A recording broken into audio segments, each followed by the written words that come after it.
It is 6 o'clock. I'm going to call to order the rescheduled city council meeting. Today is Thursday, October 30th, 2025. All rise for the Pledge of Allegiance. I pledge allegiance to the flag of the United States of America and to the republic for which it stands, one nation, under God, indivisible, with liberty and justice for all.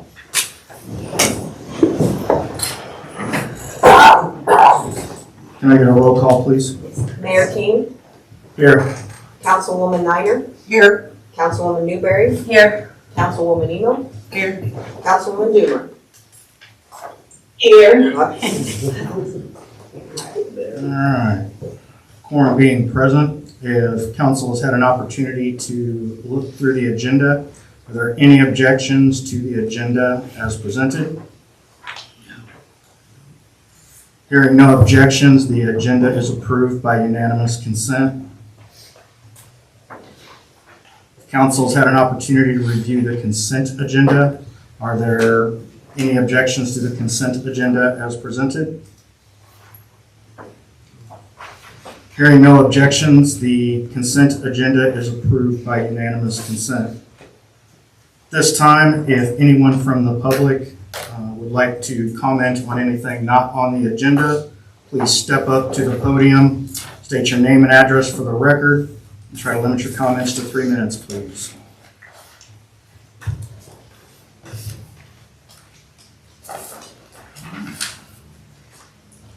We'll move on to the first item for consideration. We have a special events application for Midwest Rolling Thunder Boot Drive.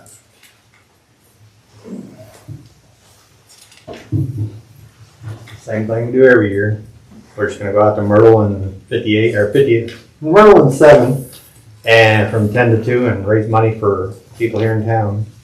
Last year we gave out about $3,000 at the grocery store to help people buy groceries.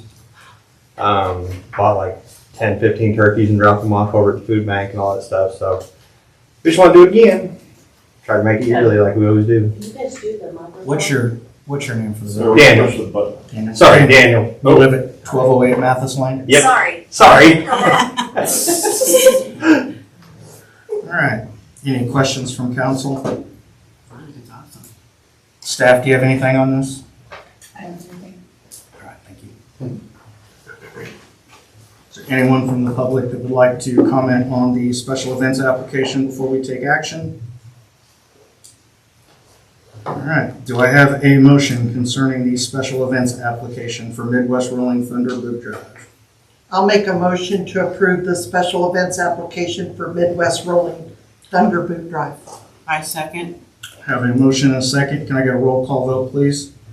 Councilwoman Niner, Yes. Councilwoman Newberry, Yes. Councilwoman Emo, Yes. Councilwoman Doomer. Yes. All right. The special events application is approved. Next item is bill number 25-35, proposed ordinance authorizing the mayor to execute a contract between the city of Pleasant Hill, Missouri and the Missouri Highway and Transportation Commission to provide for the Lexington Road sidewalk study. Thank you, Mayor. So before you this evening, you do have a ordinance or proposed ordinance for accepting. So if you recall back last year, we had applied for a TAP grant for the construction of sidewalks on one side of Lexington, basically the entire length from College Hill to 163rd.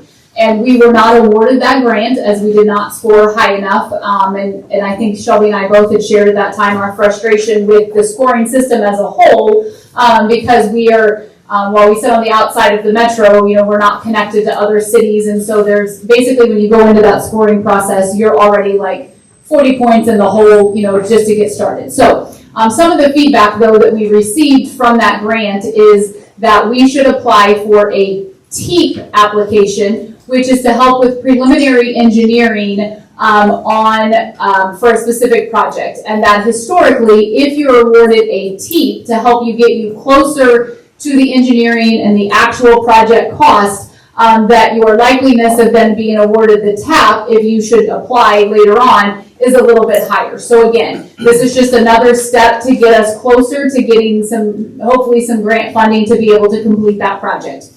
So we have filled out the application. It is a $15,000 project, of which the grant will cover $12,000. We will pay $3,000, which we would have out of our capital improvement sales tax fund.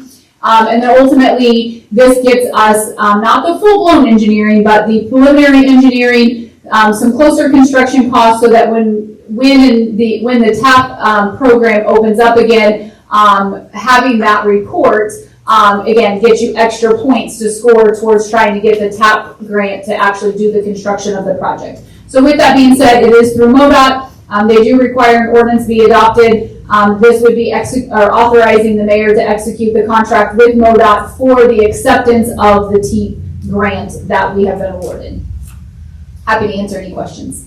So we have to make an ordinance just for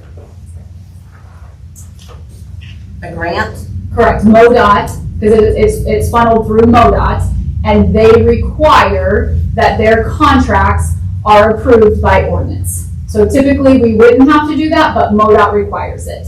And how many points will this get us to help with it? I don't know You that don't know? specific number, no. We've just been told by our friends at MoDOT and at the Mid-America Regional Council that it adds to the points that you get, and it looks favorably when you've received the TEEP than when you go to apply for the TAP.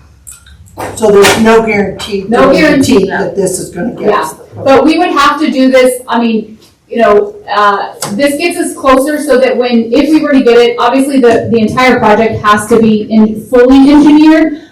So some of the legwork for that fully engineered plans, should we get it and proceed with the project, will already be done. And of that, then obviously $12,000 of it's being paid outside of, our local funds by additional grant money. And having this, will it help us get more grants later for sidewalks, like in the old part of downtown area? Not necessarily, this is specific This is to the just for Lexington Lexington. project, yes. And we were able to apply for that project because again, we had some, I'm gonna say true basic work back when you all authorized us to apply for the TAP. We had to get some basic numbers to be able to do that. And so since we had that, it made us again better eligible to even get this $15,000 or this $12,000. It's a $15,000 award, but again, it's a matching, so $12,000 them, $3,000 us. So just, what does this get at? I mean, it gets us the engineers, they look at it. It will. So I asked that question because I wasn't exactly sure. It's what's considered a preliminary engineering report is what it will get us that we can add to our basically application process when the TAP program opens, and if that's still a priority, again, we will come back to you all before we would make any grant application.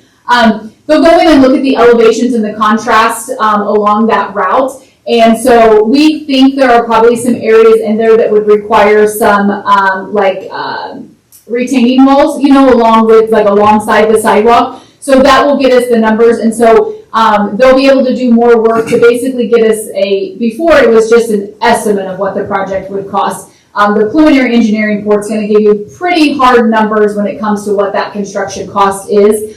So it will identify the areas where, again, there could be some elevation concerns, areas where you can put in what they call green space. So MoDOT really likes for there to be grass spaces between the sidewalk and the road, and not all areas can facilitate that. But this will go in, and because they're going to look at those contours and elevations, those are going to identify the areas where we can have that green space, which again adds to your points when you're going towards that TAP because they like to see that. So it won't be a full-blown engineering report. It's what they consider a preliminary engineering report. And like when I was talking to our engineers, it will really get us closer to what that hardcore construction number or construction cost will be for the project that we can submit when we submit a TAP if we do so. And where's the $3,000 come from? Does it come out of Public Works? Capital improvement is what my guess would be right now. We should have plenty of money, wouldn't even require a budget amendment. So I know that one of the changes that has happened over the last few years when there's government grants, whether it's MoDOT, FEMA, Department of Justice when Chief goes for grants. The government figured out that over time, too many local governments, fire districts, police departments, whatever, went out for grants and then they couldn't uphold the matching. Or they couldn't go through and provide for everything they were asking for on their end. And so they've really tightened down on showing that this project can happen, engineering-wise and study-wise, and that it does what MoDOT is and other agencies are looking for in projects of connecting neighborhoods, schools, to shopping, to different things like that. And, you know, what I liken it to is not everybody, a lot of people complain that they didn't want the traffic circle at 58 and 291. Federal DOT likes traffic circles. So to get grants, you have to be able to build traffic circles. Same thing. The government has expectations and that's what they're looking for. So to kind of, to continue on that, what you said, Mayor, one of the other things when I was having the conversations, you know, with the folks up at the Mid-America Regional Council is when you are awarded a TAP, I mean, they pretty much hold you to the amount. So like, say your project, you get along and you are finding that it's gonna cost more than what you were expecting. Not very often will they allow you to change the scope of your project to then make sure it fits within the budget. So that is why as the mayor said, you know, they want to know kind of what those projects are going to cost and that you have the means and resources to pay for them. So by having these engineering reports and getting you closer to what that actual construction value is, it gives the entity the ability to say, hey, yes, we can afford this, or no, we can't afford this, so that you don't get into the project and then have to go back to the TAP committee and say, oh darn, you know, we didn't expect X, Y, or Z, and now either A, we need more money, or B, the entity has to typically come up with the money on their own because you're only allocated what they award you, or C, we need to change the scope of the project and make it smaller so we can fit into that amount. So they like to see these engineering reports so that they can have some assurity that what you've applied for is what's going to happen. I have a question. Have the people on Lexington that we would be putting a sidewalk in their yard, I know it's an easement, but would they be maintaining it? And if there's retaining walls, would they have to maintain those as well? I'll be honest, on the retaining wall component of it, I believe it's all within the easement. So once it's completed and constructed, it would be into a city sidewalk as in any other sidewalk, you know, throughout the community. That does become the homeowner's responsibility. I will verify that. I'll double check on that with our legal and I can follow up. But again, I mean, this component right here is just for the engineering of it. And then obviously we would still come back and there would be a lot more in depth. I mean, obviously when we applied for it the last time, I mean, council had authorized it, but as far as what that looks like upon the construction of it and working with those property owners. I will say that this, as of right now, when Shelby had the initial work done, initially it was looked at doing sidewalks on both sides. Financially, that wasn't just feasible. And so when the engineers looked at it initially for that first TAP grant, it was decided that the most reasonable side as far as construction and the less utilities you would have to get into was going to be on the west side of Lexington. But it does become a public sidewalk after construction. When do you have to have this grant information done? I don't see a date on any of this stuff. Let's see here. So we have to let them know, or we have to accept the ordinance by the end of November, but then ultimately, then we would engage with our engineers, and then ultimately the report has to be completed. They put on here the estimated is June. In the email I have gotten since they sent me this information, it's October of 2026. is when our engineers have to have the report done and we have it back to MoDOT. And TAP is 2027, if I It should be remember right? 2027, yes, that's correct.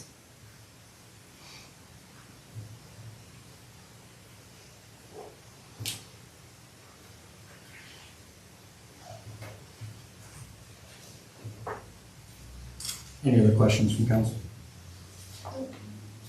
Anyone from the public want to speak on this bill before we take action? Step up, name and address. I just have a question.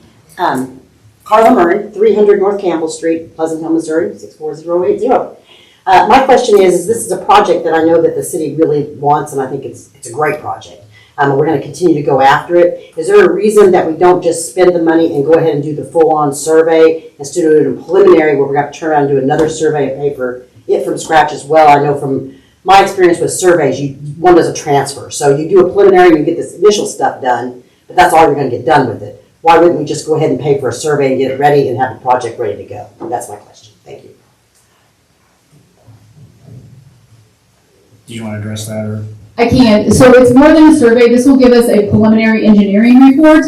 And I mean, in kind of reference to Ms. Murray, that would be totally up to you all. You know, historically, we haven't allocated funds to do a full-blown engineering report because, I mean, it is a lot of money. I mean, I can't give you a number off the top of my head, but it is going to be significantly more than the $15,000 in the past. And what we kind of talked about when we filled out the TAP before, it's a lot to swallow to spend the money on an engineering report because at this point, we don't have funds to do the project without getting a grant. And so you potentially, you know, then expended, I'm just going to give a guess, probably $75,000 to $100,000 on engineering on a project that unless we get a grant, right now, we don't have funds, a funding source for this project without getting the TAP or something else. There are like Safe Routes to School grants out there, and again, I work with our grant writers significantly. They're typically not very large, that scale of a project. But again, that would be up to council. If you wanted to look at expending the money to get the full-blown engineering report, we can. But in my conversation with our engineers,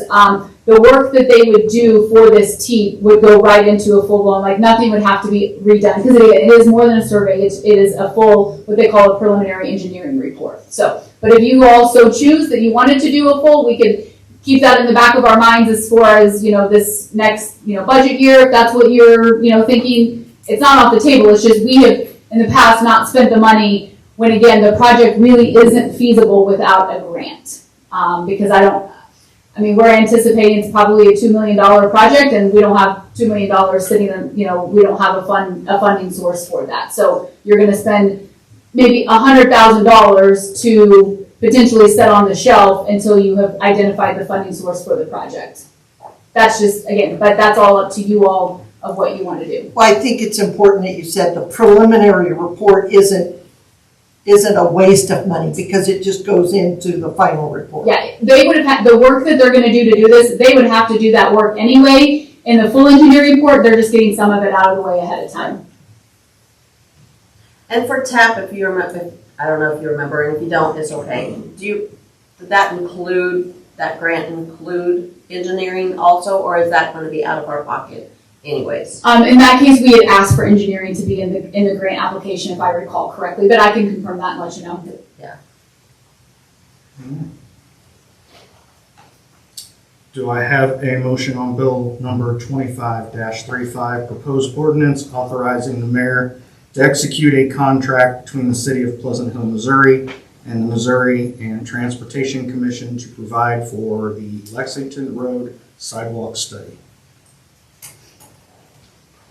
I'll make a motion for bill number 25-35, proposed ordinance authorizing the mayor to execute a contract between the city of Pleasant Hill, Missouri and the Missouri Highway and Transportation Commission to provide for the Lexington Road sidewalk study.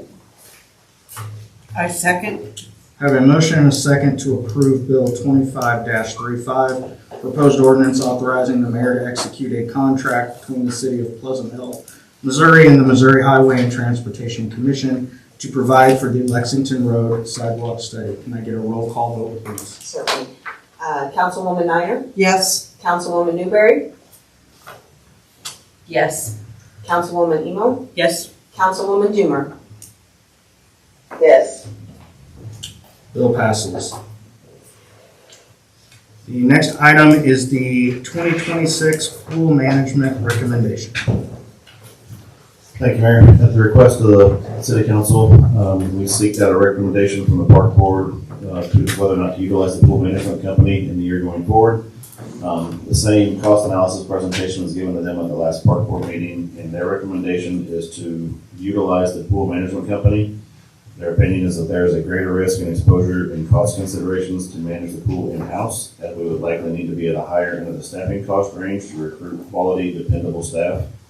And I also recommend additional language be added to the management contract to ensure adequate testing is performed to not only meet the minimum water quality standards for pool safety, but also to ensure water chemistry is optimal for facility longevity. In addition, I went ahead and spoke to staff, and staff recommends to engage a pool management company for all staffing and pool operation as well. We do have two of our members who recently went through AFO certification, which is Aquatic Facilities Operations certification. That taught them some baselines for that additional testing that we're going to use that to ensure some guidelines to put in the contract for next year's operations. All right.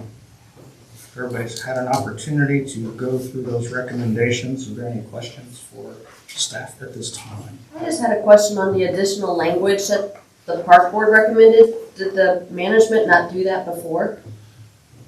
What we learned in the AFO certification is that the minimum requirement is just for the water safety as far as the patrons are involved. So that's what they're testing, the pH and the alkalinity of the water. In addition to that, what we're going to try and get them to do is on a weekly basis do some calcium testing, because that's what's causing some of that degradation in the pool structure itself. So we're just going to add that into our contract language. That way they can double up their testing and maintain our facility a little bit better. And for the future, this is just my thinking, is there another company to look into besides the AFO, or is AFO pretty much our only option? The AFO testing is just the certification of it. The management company, Yeah, is there other MPs. management companies? There are, I don't know them off the top of my head. I know there's been some of the conferences we've been to recently, so I can reach out to them for pricing as well. But this one is the one that has management teams around our area, so it's easier for lifeguards for them to pull lifeguards and stuff, correct? Correct. I want to say they have somewhere north of a dozen facilities within the southeastern KC metro area. So if we have an issue to where a lot of our staff is high school for the lifeguard Right. staff, if there's a cheerleading camp, band camp, whatever it is that's pulling some of that resource away, they can bring it from other communities to supplement it. I'm fine with this, I'm okay with this, but maybe can we look at other management companies for next year just to see what our options are? Yeah, well, I'll actually do some pricing, and whenever it's time to present the actual contract next year for whatever pool management company it is, we'll have some recommendations for you then. Thank you, Jeff. Any other questions? Brenda, do you have any questions? No. Okay. All right. Anyone from the public like to comment on the pool management recommendation? All right. You just need an approval tonight to go with that contract? The approval won't be for the contract, but the approval will be to actually engage a contracted pool management company that we will source some pricing for. All right. Do I have a motion for city staff to engage in a contract negotiation with the pool management company for the 2026 pool season? I will make a motion for the city staff to go into contract negotiations for the 2026 pool management recommendations. Do I have a second? Can I ask a question first? Are you actually going into negotiations, or is this just giving you permission to go out and look for contracts. This is just to have an outside source to do the management. That's what I thought. Not for us to bring it in-house and start doing that hiring. Right. Okay. So that's negotiating the contract for next year, Okay. so they can present it to us. Is that not the right word? Is there a better word? So I think the difference is if we're going to, we're seeking authorization to be able to utilize a pool management company this year versus managing the pool in-house. That's the vote that we need right now, or, consensus that we can go, negotiate a contract, for pool management services versus having it in-house. I mean, as Jeff said, we can kind of gather some prices. Midwest Pool Management is really kind of, there are a few others out there, probably not as local as what they are. So again, this has been looked at in other times previously when we've been using this contract, like, is there somebody else out there to do it? And it typically falls back that they are the most available, most equipped, that. But that's really what this is we're just seeking. We've got some time right now. It's just, if we were going to do it in-house, we needed to start that hiring process now. That's why it's in front of you. If we're going with a management company, it gives us a little bit of time that we can go see what our options are. But ultimately, we are coming back to you all with a contract. This is not ensuring anything. I'll second.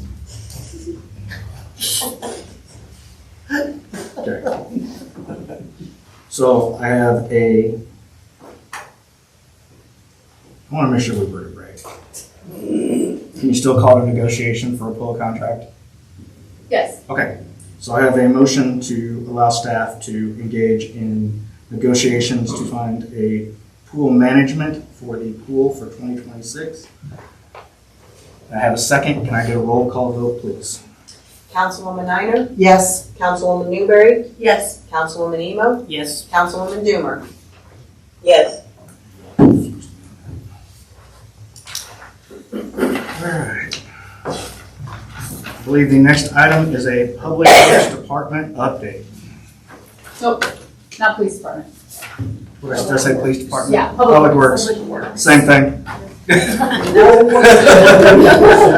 me. Okay. Bonnie's like, I am not ready. Mayor, give me 1 second. Again, we're gonna work on this. Brenda, I'm gonna try to share my screen with you so that both you can see it and it shows up on the TV. Hang on 1 second. Well, while she's doing that, Okay. this feels like it's been a long time coming for a lot of us here. I also invited some of the guys from Public Works to be here. They don't get to see a lot of the stuff that goes on behind the scenes when, their efforts that make everything happen. So these guys are a big part of all of this as well. Welcome, guys.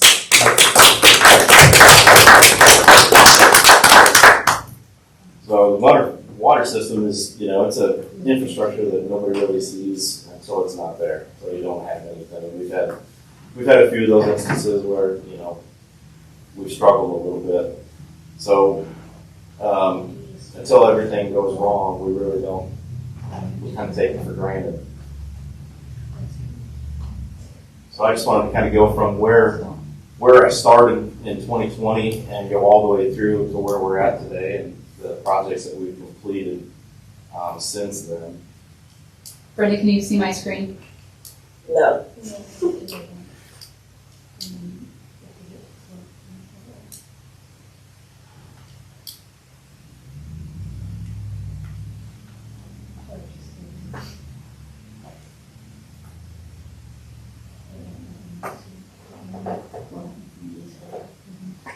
Okay, I think I didn't have a setting right, Brenda, so I'm going to have to, I've now changed it so I can share my screen, but I may have to have you rejoin the meeting, okay?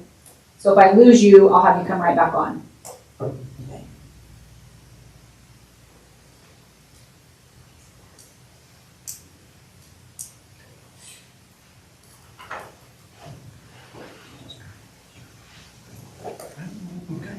just got confused with that. I said police department.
I don't know who they are.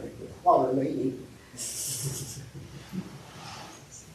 Okay, public works Yeah. people, tell us your names. Come on, guys, you guys talk. Here's one. No, seriously, here's the So, offer. in the back, we got Brad Storm. Up here, we got Travis, Mason, Dustin, and Houston. Hey guys, thank you. These guys are the ones that put in all the hard work. Thank you very much. I live on Campbell, I've seen some of you guys. Now, can you see my screen, Brenda? Yes. Okay, yay! Hold on, now I got you on, let me get everybody else on.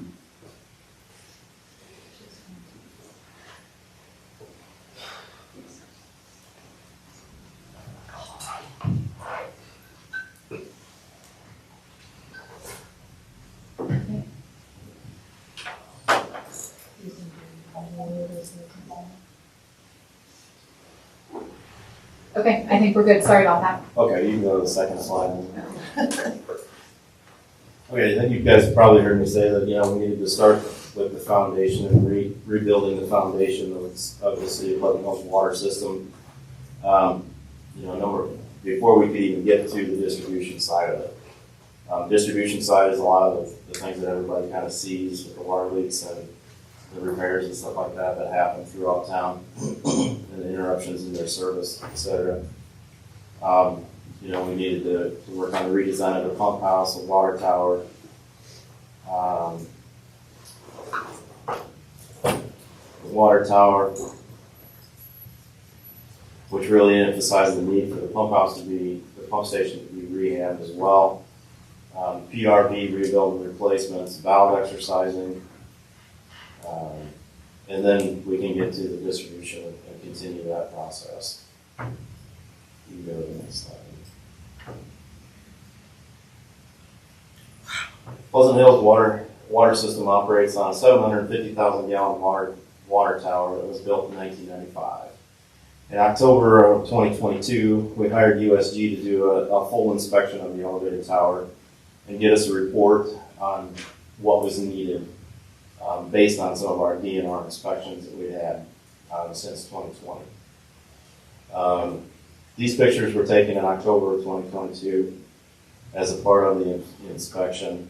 I guess fast forward a little bit to September of 2025, we began the restoration of the water tower after much thought, planning, and a lot of sleepless nights, I'd say, being able to get to this point.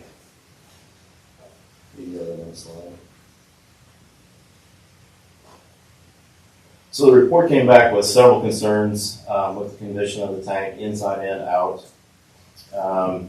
You can see in this picture, this is the inside of the tank itself, where the coating or the paint is separating from the steel itself, and we're starting to get a lot of corrosion behind. There were some other small minor things that they noticed was, the overflow on the tank itself was a little bit too high off the ground. There's just a lot of little specifications that DNR requires. So with the rehab of the tank, it addressed all of those, painting, structure. They did a lot of welding and rebuilding of some stuff inside the tank and outside.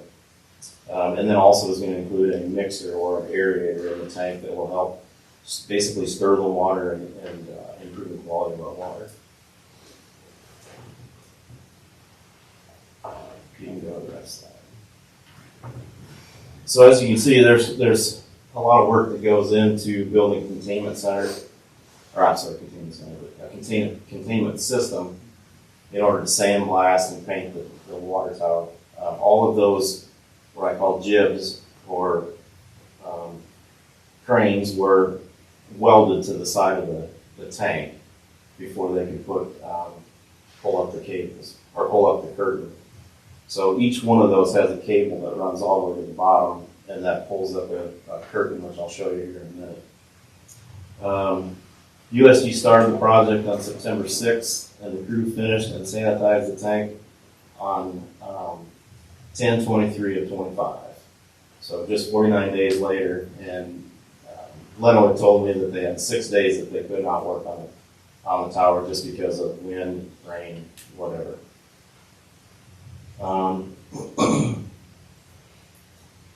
We drained the tower on the 15th of September and have been running the system on the VFD pumps, which is in the pump house that we rehabbed ever since then. So we've completely taken that tower out of the system. We've been running on the VFD pumps. And I don't know if anybody's seen any interruptions. I haven't heard of any, so that's been really good. We've been able to run the system and not have any interruptions.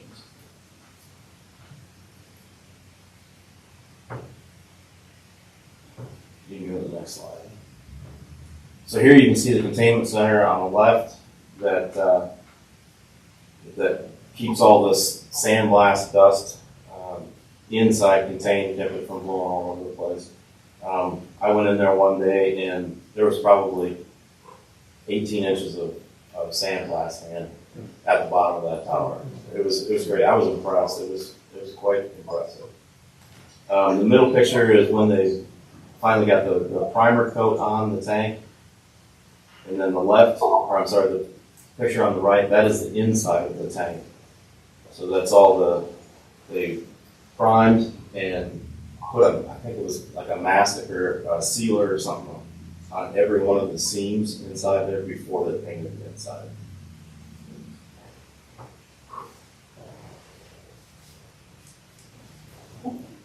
So then, let's see here. Contractor had disinfected the tower, and the final inspection was completed on 10/23, and we started the process of cleaning and flushing out the standpipe in order to take water samples to be able to put the water tower back online. Actually, we took the first sample. What day was that? Tuesday. Yeah. So Tuesday this week, we took the first sample. It came back good. So then last night, I started to fill the tower the rest of the way. I'm hoping probably about 10 o'clock tonight we'll be completely full again. So we'll be taking the next sample right away in the morning.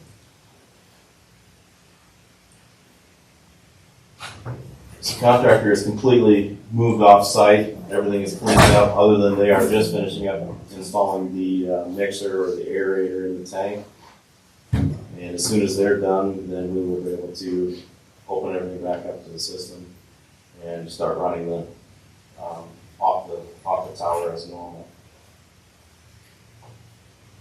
The other thing I'd like to note is now we have gone into a contract with USG that they are going to maintain this tank from now on. So we have a budgeted number every year that we're going to pay this company to go ahead and maintain the tank so that we don't have a huge upfront cost like we did with this to get to this point. So from now on, they'll keep us DNR compliant and then maintain any structural issues, paint, anything like that that goes on with the tower.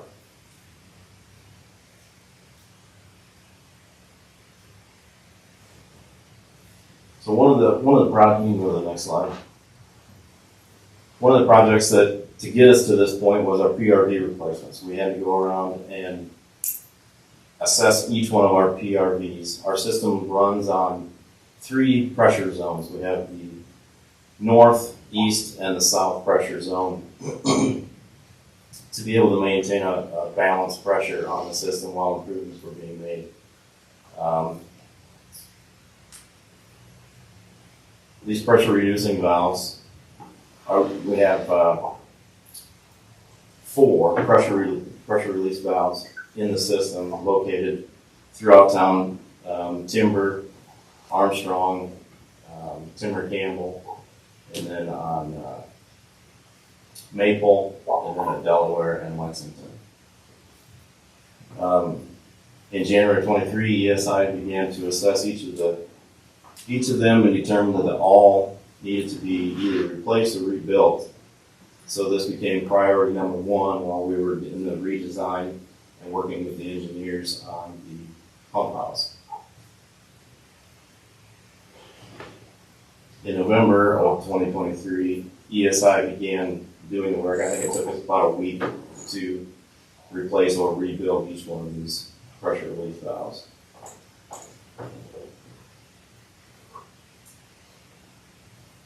can go to the next one. Here's just a map of how our system works, the different pressure zones. If you look, I can't really, there's a dark line basically at Timber, and then it jumps across at Delaware. That is our northern zone. Anything north of there is our north zone. Then we have our east zone, which would be south of Delaware, south of Faulkner, and then east of Lexington. And then everything below Timber, and I think down to, Oh, God. Oh, what? Hold on.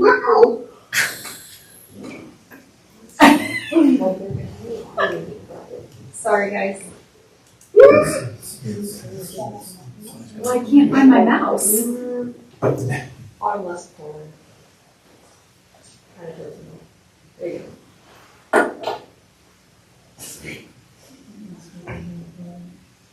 The download, I think.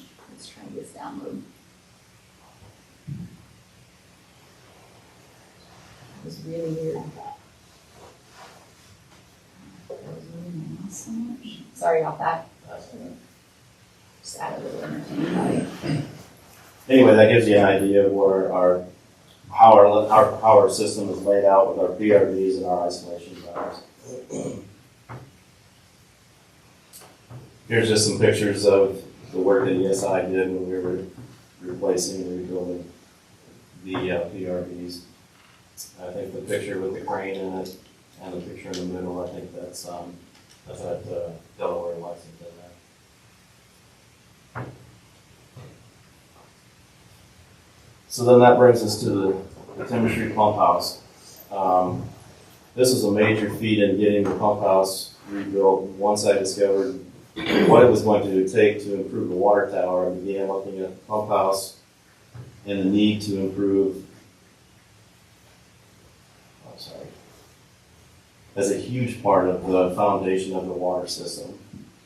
We began working with Allstate consultants on either a new building or reconfiguring the pumps and piping within the existing building, and looking at VFD pumps to be able to maintain the system without having a tower in place.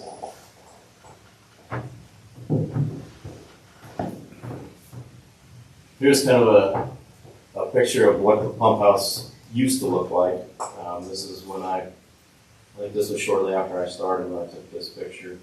And as you can see, all the pumps are in the what I call the lower level or the basement of the pump, or the pump house. So my biggest fear from basically when I started was what happens if something breaks, if something comes apart, everything is flooded. There's no way for a sump pump or anything like that to keep up. So DNR back in 2020, when they did my first inspection of the water system, they had several concerns with paint, some of the rust and corrosion that was going on just because of the moisture and stuff like that was inside this building at that time. And it's due to the type of pumps that was running. So here, July 3rd, 2023, my worst nightmare came true. My day started about 7 a.m. I got to the office, and the alarm was going off, so I went down to the pump house and opened up the door, and this is what I saw. What happened was one of the shafts broke on the pump, pushed the flange out, and the water just started pouring into the pump house.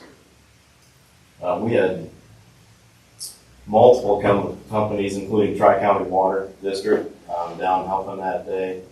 My day started at 7 a.m. and I didn't end my day until July 4th at 7 p.m. And so we had a lot of people working on it, and we were just about to run out of water in the tower. We had enough reserve in the tower to keep us going, but by the time we got the pumps pulled, taken to JCI, torn apart, baked, and put all back together again that evening, we just got the pumps kicked on, and we're able to keep everything going. So the next slide is a picture of the shaft. and the flange on that pump that broke and separated, and that's where the water came in to the building. So the next slide is, this is what it looks like today. And I'll be honest, the pictures don't do it justice. I think the guys will attest to that. It is dry, it's temperature controlled. We have to have heating and cooling in there, mostly cooling because of the VFDs. They do push out a lot of heat. And if anybody's interested in coming and taking a look, I'd love to give them a tour of the building because it's pretty impressive. So with the new design, we were able to take it down to 2 pumps instead of the original design of the 3 pumps, and we were able to increase our capacity from 600 gallons a minute to 750 gallons a minute at 115 psi head foot. And then we were also able to add, you can kind of see it as you walk in the door over there, you can see where we've added some storage area we're planning on putting our meters, new meters, service taps, some of our new service material, so we can keep that clean and dry and locked up.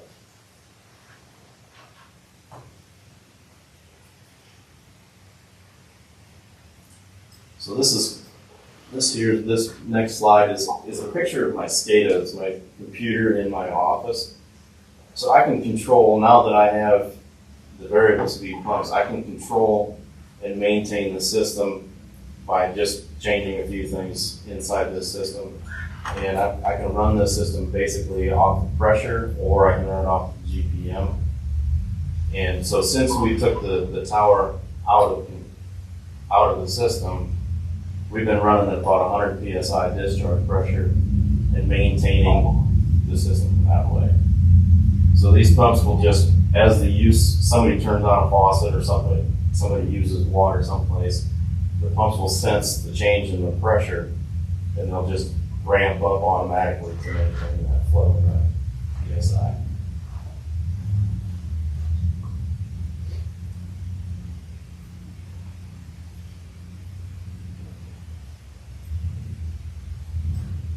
So this one here is, now we're going to continue with some of our distribution improvements. We've already started some projects on 7 Highway with the water line replacement and then the spray and place line pipeline that we did earlier this year. As you can see here, we've gone back with all PVC pipe. And we've wrapped every one of the fittings and bolts in order to keep the corrosive soil away from it to make the infrastructure last much longer.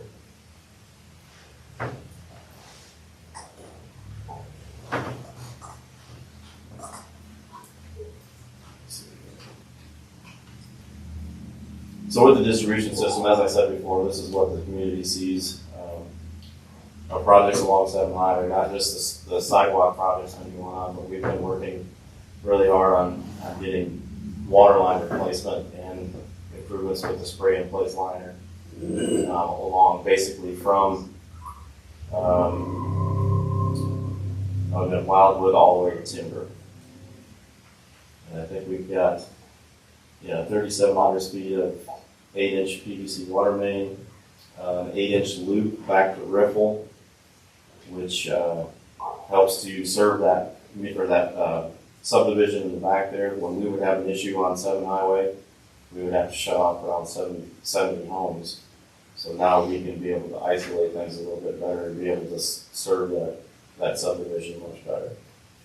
The spray and place liner, basically from Wildwood to Wright Street, it's about 3,900 feet. And then we did a stretch on Country Club as well, about 1,820 feet. And then throughout all this time too, you heard about the supervised 5-year plan. We've completed that. So now, as soon as these things wrap up, we'll start doing our our next series of projects coming up. These are just some pictures of some infrastructure. We've all seen the leaks and stuff that we've had. The one on the right, that is Campbell and Cedar. I think that was the first night I met Dennis. He called and he was out there. He saw that guys are coming up out of the road. So these are just some of the challenges that we run into when we're digging up the water line. These bolts were actually taken out of Wright Street and 7 Highway. And I have the bolts here if anybody wants to take a look at them. And I got a comparison to a new bolt to show you exactly how it's supposed to look. This is why we had just had a water leak here, or it was a valve leak at Myrtle and 7. We had to repair the bolts on the top of the valve because the bolts will corrode. And as they corrode and shrink, the tops of things come loose and they start to leak. If you want to go to the next slide. This is a piece of pipe that we took out at 7 Highway in Wright Street, and I actually have it right here if you want to take a look at that as well. It kind of shows you how thin some of the pipe can get just because of the corrosive soils that we deal with here. I was asked, I think a couple times, why are we going clear to Wright Street to replace that water line? And because we haven't seen a lot of leaks up in that area. And this is exactly why. So we pulled that out at Wright Street and 7 Highway. So the next slide, that's a picture of the completed water tower with the new logo on it. Well, almost completed, I guess. So with that, I'll open up to any questions anybody's got. Any questions from council? I have one.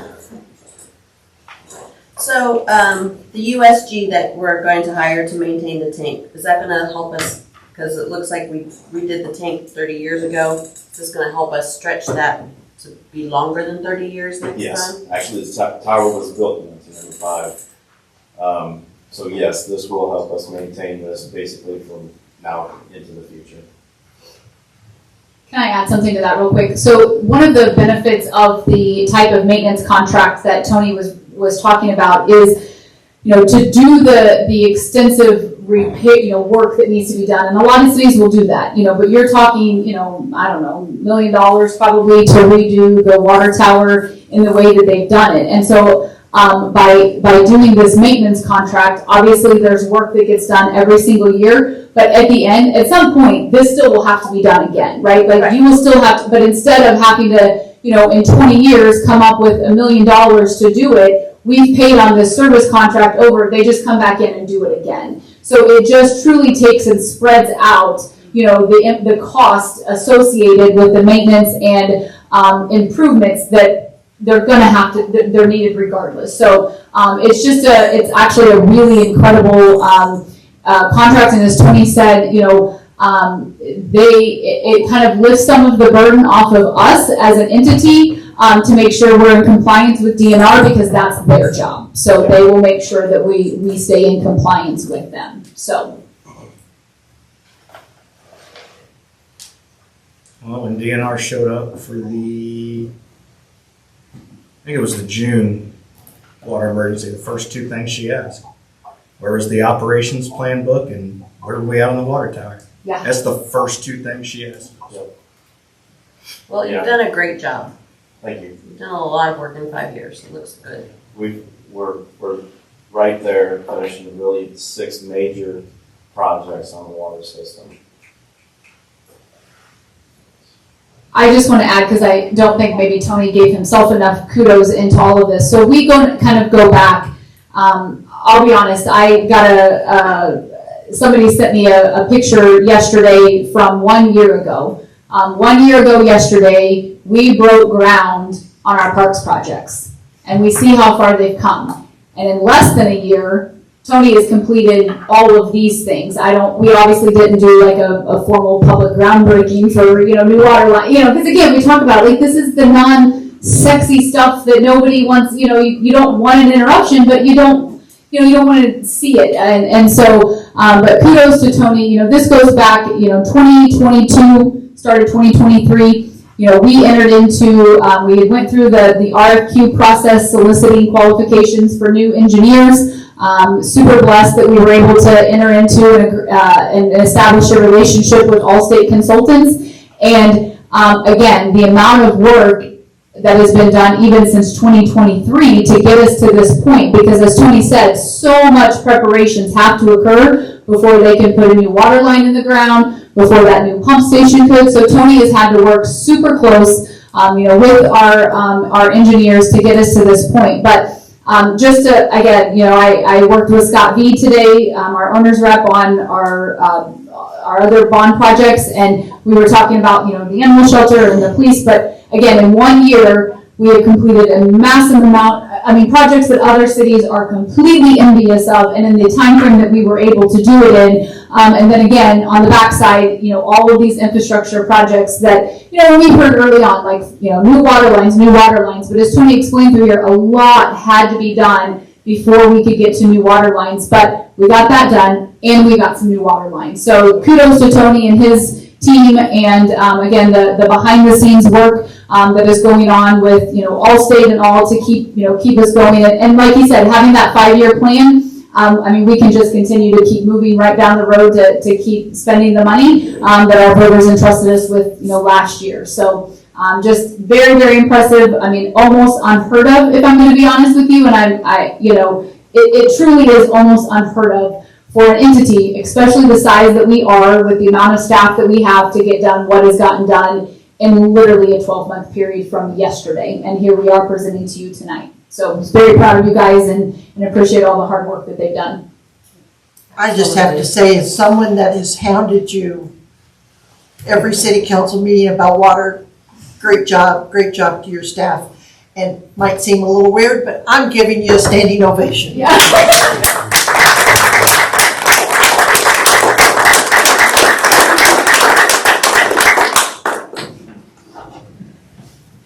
Tony, how old is that water line? When do you think that went in? Yeah, on 7th Highway, why? No idea. I have the answer to that somewhere. We've talked about it, because that is actually one of the crazy things. It's not that old. And that's what, when they would go out and we would have these breaks on Renee Land, and Tony, we talked to Shelby or whatever.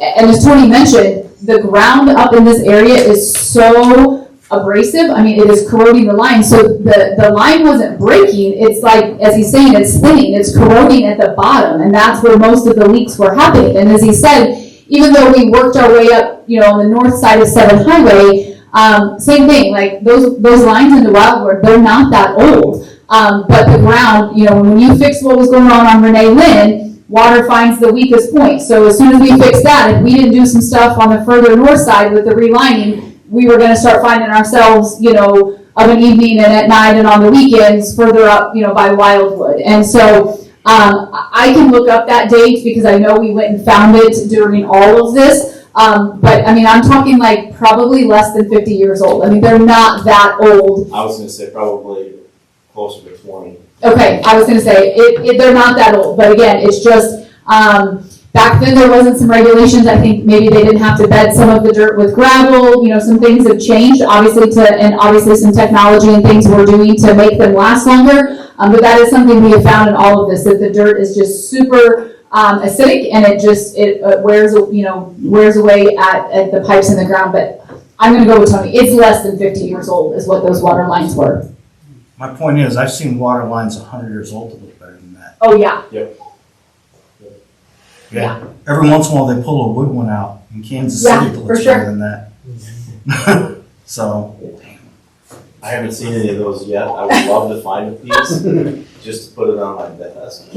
But I don't think we have any wooden water lines. no, I haven't seen I wouldn't think Yeah. Kansas City would have any I left in the know, ground. but Every once in a while they find one. they do. All right. Anything else? Any other questions? All right. Before we go to closed session, you have anything else for us? No, I was just gonna say, we're gonna start doing this, Tony's was tonight. We're gonna kind of work our way through the departments kind of on a monthly or bi-monthly basis as things are happening. So ultimately, it will kind of work out. Our goal is that you will kind of get quarterly updates from each department of kind of what's going on in some of these major projects. Obviously, we won't have this large amounts of projects going on all of the time, but in the end, we will kind of be giving you guys about, like I said, department updates, or averaging quarterly is kind of what we're looking at. So I'm going to start before council goes. There was a post on social media about the roadway down by the animal control, and I went down, drove it this morning, and it was bad. It was bad. Talked to city staff first thing this morning, and they already had been setting up to talk to Monarch about getting it cleaned up. They scraped it. They said they were going to let it dry out, air out, so street sweeper better. And that'll be done first thing in the morning, and then we should not see that problem again. Correct. So, I mean, we had to get on PCC on the parks a couple times when roads did that. So it's good when we can know that, so we can take care of those problems. Just so council knows, Nikki and I had a discussion. She is going to talk further with city staff to possibly come up with a plan. I don't know how long the shutdown is going to remain. No idea how long people are going to be without WIC, SNAP, just not have a job while everybody's not getting paid. To work with Amy and staff on how we handle residents that are going through those times, making sure that we don't shut the water off and stuff like that, because they just don't have the funds. And one of the things we discussed today, and I don't know where we'll end up, is I'm not asking anybody in the community to tell us that you're on SNAP or WIC or laid off. If you're in that situation, one of the things we talked about is just communicating and calling City Hall and saying, hey, I'm impacted by this shutdown, I need help, and we not shut their water off during this. So that'll be something that we'll be coming up with, how we're gonna handle that. The biggest problem there is the longer people don't pay their bills, the harder it is to get that restored and get caught back up on those bills. So we kind of have to have a plan on how we're going to do that, and they're going to start working on that. I didn't have anything else. Anything from council? I just have somebody approached me. They kind of want consistency more on posting city council meetings and agendas. Are we posting on Facebook? Are we posting on the website? It's just about consistency. If we can get this on a work session or something, so we can maybe come up with a game plan and be consistent. Yeah, we have some other things too, I think, with how we're going to handle with the handle public comment online and stuff like that. We don't have a policy for that yet, and we just need to get a policy so that we are consistent moving forward on all those things. So now that we've got the online working fairly well, knock on wood, so we can get the next part done. So. I've got a question for Chief and maybe Jeff. I don't know which one of you want to tackle it. But I've been going to the rec complex just about every night. Love the pickleball courts. But those kids, I don't know if they're in school or what, but on those scooters, they're in the skate park, they're zooming up and down the parking lot. And like when the kids are out there having football practice, that parking lot's full because you've got 3, 4, maybe 5 teams up there practicing. And they're flying through that parking lot on those scooters. They're going to hit somebody. And they're riding the scooters out on the turf. Can you define scooter? A motorbike. Okay. A motorbike. So you're talking about the little micro bikes? Yeah. Well, some of them were a little bit bigger than that, what I call a mini bike. But they're motorized. Huh? Are they they're motorized? Yeah, Yeah. yeah. Well, I mean, I think, obviously, I think that calling us when we see those things is important. Calling our dispatch center and letting us know. We do get a good amount of calls on some mini bikes. I don't know that we've gotten any calls at the fields for them being on the fields or even at the rec complex. I can't say that we have or have not. But I don't- I went down and actually booted them off the field and Absolutely. out of the skate park, and then it's like, Mama. okay, not really, I'm not, I don't have a badge, but get No, off. I think that letting us know is probably the best course of action so that we can get out and mitigate any of those issues. And we have had some that we've talked to the kids and talked to the parents, and some of the parents were less than receptive of their kids not supposed to be on bikes, mini bikes on the road. So it's a whole other issue in and of itself. I'm just afraid with them flying, because they start up there like where the little roundabout is, whatever you want to call it, the circle, start up there and then they're flying down to the skate park. They're going to hit a little one. Or get hit by a car. Yeah. Thanks, Matt. I have a question for Jeff. How's that app doing? Is it worth our while so far of doing the pickleball? Are we looking into doing the community buildings and stuff also on there too? Yep, we're working on getting those integrated right now, going through all of the data entry. We are having some growing pains on some of the registrations process, just because it's a new system. It's different Right. for us, it's different for the end user, so we're going through a lot of that learning curve. But overall, we're starting to see some of those revenues come in, for Okay. rentals and things like that, so we'll work on it. Anything else?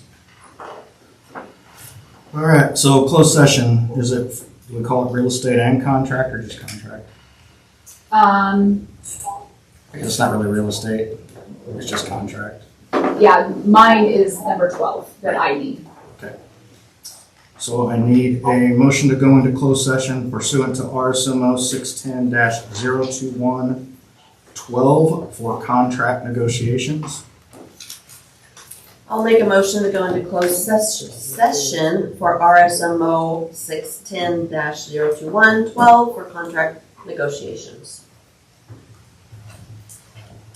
Do I have a second? I second. Have a motion, a second to go into closed session pursuant to RSMO 610-021-12 for contract negotiations. Can I get a roll call vote, please? Councilwoman Niner? Yes. Councilwoman Newberry? Yes. Councilwoman Emo? Yes. Councilwoman Doomer? Yes. All right, we will go into closed session.